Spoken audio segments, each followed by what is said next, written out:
मित्रों, इस संसार में रहने वाले प्रत्येक मनुष्य की बस यही कामना होती है कि जीते जी उसे संसार के समस्त प्रकार के सुख मिले और मरने के बाद उसे मोक्ष की प्राप्ति हो।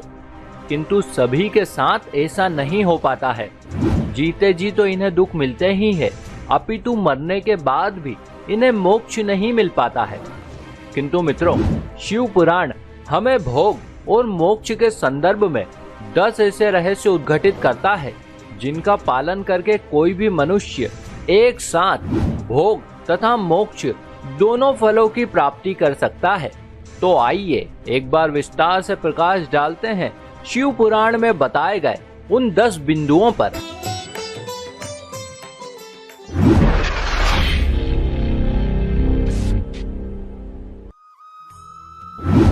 मित्रों, आप तो जानते ही हैं, इस संसार में रहने वाले प्रत्येक मनुष्य के लिए धन कमाना कितना आवश्यक है। वर्तमान युग में धन के बिना कुछ भी संभव नहीं है। किंतु शिव पुराण में धनोपार्जन के साथ साथ धन को संग्रहित करने की बात भी कही गई है। इसमें बताया गया है कि प्रत्येक मनुष्य को अपने परिश्रम से अर्जित धन को संग्रहित करके उसके 3 भाग करने चाहिए। तत्पश्चात पहले भाग को धन वृद्धि में लगाना चाहिए ताकि भविष्य में होने वाली हमारी आमदनी में वृद्धि हो सके। उसके बाद दूसरे भाग को भोग में व्यय करना चाहिए ताकि वर्तमान में हमारी तथा हमारे परिवार की जीवनचर्या उत्तम ढंग से चल सके। और इस प्रकार से मित्रों, हमारे पास जो अंतिम भाग बचता है उसे हमें धर्म कर्म, जन कल्याण अथवा सेवा के कार्यों में व्यय करना चाहिए ताकि इससे हमारे पुण्य कर्मों में वृद्धि हो और हम विभिन्न प्रकार के ऋणों से मुक्त हो सकें।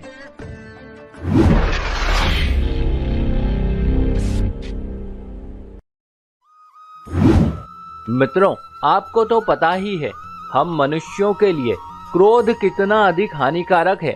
क्रोध की दशा में हमारी सोचने समझने की शक्ति अर्थात हमारा विवेक नष्ट हो जाता है, जिससे कि हमारे समक्ष विभिन्न प्रकार के संकट खड़े हो जाते हैं और हम बिना बात के ही अपने मित्रों को अपना शत्रु बना बैठते हैं। इसी वजह से शिव पुराण हमें सदैव क्रोध ना करने का संदेश देता है।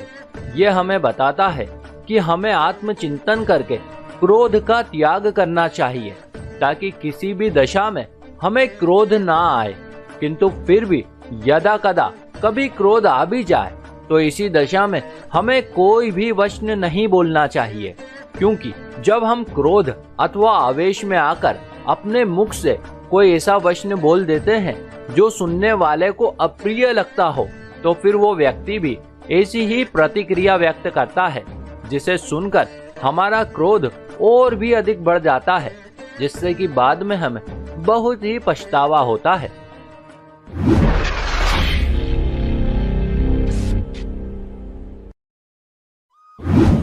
मित्रों, आपको तो पता ही है कि भोजन हमारे शरीर के लिए कितना अधिक आवश्यक है। भोजन से ही हमारे शरीर को समस्त प्रकार के कार्यों को करने की ऊर्जा प्राप्त होती है। किंतु क्या आपको पता है कि कई बार ये भोजन हमारे लिए हानिकारक हो जाता है और हमारे शरीर में पहुंचकर विभिन्न प्रकार के रोगों को जन्म देता है। और वैसे भी अब तो आधुनिक विज्ञान भी इस बात की पुष्टि कर चुका है कि खान पान अथवा भोजन की अधिकता हमें रोगी बना देती है। संभवतः इसी वजह से शिव पुराण में बताया गया है कि कई बार हमें भोजन का त्याग अथवा व्रत करना चाहिए, क्योंकि व्रत करने से हमें जो ऊर्जा मिलती है वो भोजन से मिलने वाली ऊर्जा से कहीं अधिक बढ़कर होती है। किंतु फिर भी यदि कोई मनुष्य ऐसा ना करे तब भी उसे वर्ष में एक बार आने वाले महाशिवरात्रि के व्रत को अवश्य ही करना चाहिए, क्योंकि इस व्रत से हम मनुष्यों को भोग तथा मोक्ष दोनों प्रकार के फलों की प्राप्ति होती है। साथ ही साथ इससे हम भगवान शिव की कृपा के पात्र भी बन जाते हैं।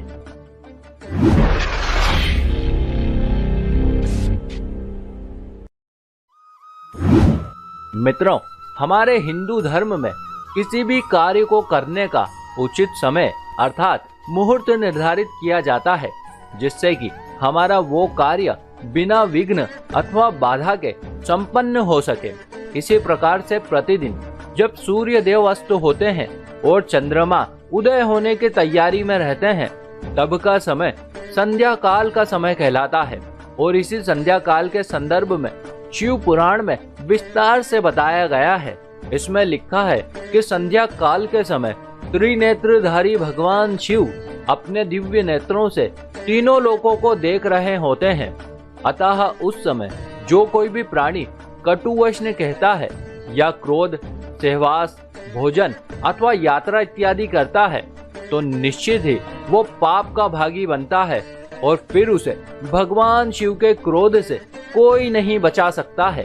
तो मित्रों, भलाई इसी में है कि हमें संध्याकालीन के समय इन सभी कार्यों को करने से बचना चाहिए।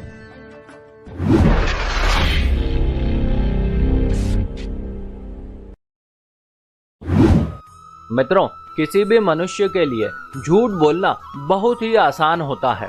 कई मौकों पर आप झूठ बोलकर आसानी से पल्ला झाड़ सकते हैं, किंतु क्या आपको पता है, आपके द्वारा असत्य वचन कहने से किसी अन्य का अहित हो ना हो, किंतु आप स्वयं का अहित अवश्य ही कर बैठते हैं। क्योंकि जो मनुष्य जैसा कहता है वैसा ही वो हो जाता है। यदि आप झूठ बोलते हैं तो आप एक झूठे मनुष्य हो जाते हैं। और कई ज्ञानियों ने कहा है कि असत्य मनुष्य को अधर्म, अहंकार और अंधकार की ओर ले जाता है, जहां से लौटना बहुत ही मुश्किल होता है। इसीलिए शिव पुराण कहता है कि किसी भी मनुष्य का सबसे बड़ा धर्म है सत्य बोलना और विकट से विकट परिस्थिति में सत्य का साथ देना। बस तभी मनुष्य उपलब्धियों को प्राप्त हो सकता है।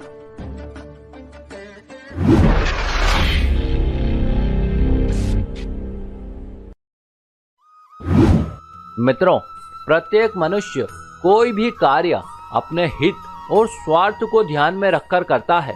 इसी वजह से उसका फल भी उसे सीमित मात्रा में ही प्राप्त होता है। और कई बार तो बहुत से मनुष्य कर्म करने से पहले ही उसके प्रतिफल को लेकर चिंतित होना शुरू हो जाते हैं।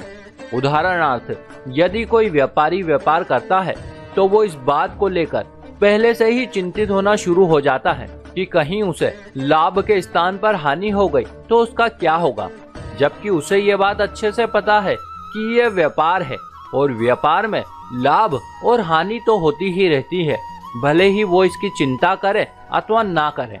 किंतु मित्रों, इसके ठीक विपरीत, यदि कोई व्यक्ति निष्काम भाव से कर्म करे, अर्थात यदि कोई व्यक्ति ये सोचकर व्यापार करे कि यह व्यापार उसका नहीं अपितु परमात्मा का व्यापार है और वो तो बस इस व्यापार का सेवक मात्र है और सुबह से शाम तक परमात्मा रूपी सेठ की सेवा करता है।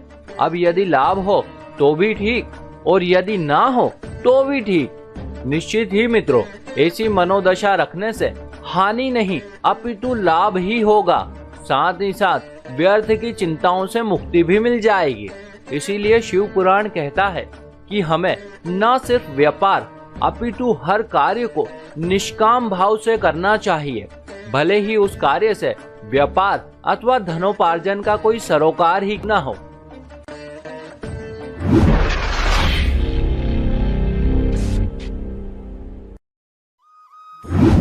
मित्रों, यदि ध्यान से देखा जाए तो किसी भी मनुष्य के लिए सबसे बड़े दुख का कारण उसकी असीमित इच्छाएं होती है।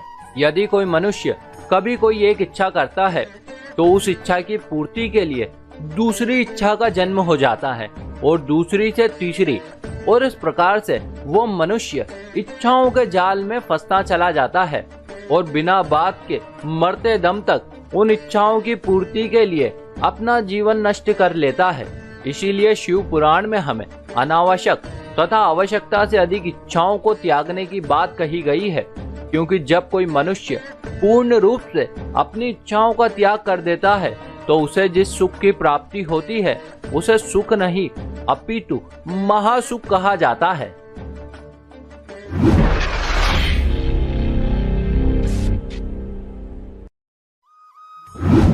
मित्रों, इस संसार में कई मनुष्य किसी न किसी व्यक्ति, वस्तु अथवा परिस्थिति से आवश्यकता से अधिक आसक्ति या मोह लगाए बैठे हैं और यही मोह उनकी असफलता और दुख का कारण भी बनता है। उदाहरणार्थ, यदि कोई व्यक्ति अपनी प्रेमिका से मोह लगा ले तो फिर उसे अपनी प्रेमिका के आगे संसार के सारे सुख व्यर्थ ही प्रतीत होने लगेंगे। यदि प्रेमिका खुश रहेगी तो वो भी खुश रहेगा, और यदि प्रेमिका दुखी हो गई तो वो भी दुखी हो जाएगा, और यदि कभी प्रेमिका छोड़कर चली गई तो वो दुख के सागर में डूबकर मर ही जाएगा। इसीलिए शिव पुराण हमें मोह का त्याग अर्थात निर्मोही रहकर जीवन यापन करने की सलाह देता है, क्योंकि जब आप पूर्ण रूप से निर्मोही हो जाते हैं तब ही आप केवल परमात्मा के मोह में उतर पाते हैं, और वो ना ही कभी आपको दुखी होने देगा और ना ही कभी आपको छोड़कर कहीं जाएगा। तब आपको सही अर्थों में आनंद और सच्चे सुख की प्राप्ति होगी।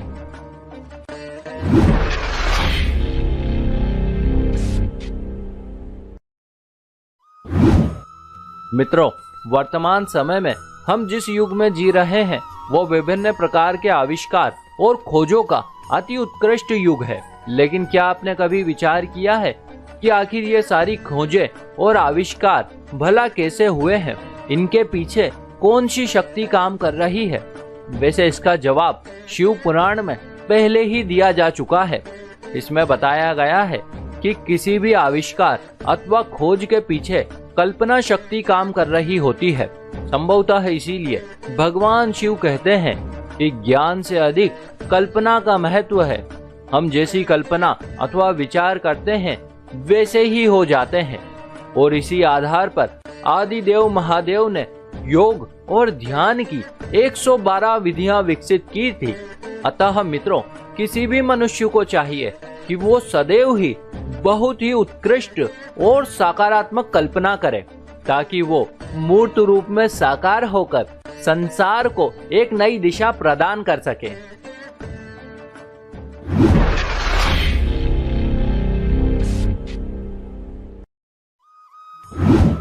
मित्रों, शिव पुराण में बताया गया है कि जब तक मनुष्य अपने मन के अधीन रहता है तब तक वो ईर्ष्या, द्वेष, राग और हिंसा जैसी तमाम प्रकार की पाशविक वृत्तियों से घिरा रहता है, जिसे ज्ञानियों ने पशुवत अवस्था कहा है। किंतु जब कोई मनुष्य अपनी इन प्रवृत्तियों का त्याग कर देता है तो वो बहुत ही उत्तम अवस्था में पहुंच जाता है, जिसे सच्चिदानंद कहा जाता है। लेकिन मित्रों, भगवान शिव कहते हैं कि समस्त प्रकार की पशुवत वृत्तियों से मुक्ति केवल भक्ति और ध्यान के माध्यम से ही संभव हो सकती है। तो मित्रों, ये थी वे 10 बातें जिनका पालन करके कोई भी मनुष्य एक साथ भोग तथा मोक्ष दोनों प्रकार के फलों को प्राप्त कर सकता है। इसी के साथ हमारी ये जानकारी भी यहीं समाप्त हुई। आशा करते हैं आपको यह जरूर अच्छी लगी होगी। ऐसे और भी वीडियो देखने के लिए अभी सब्सक्राइब करें चैनल को, साथ ही साथ इस वीडियो को ज्यादा से ज्यादा लोगों के साथ शेयर करें।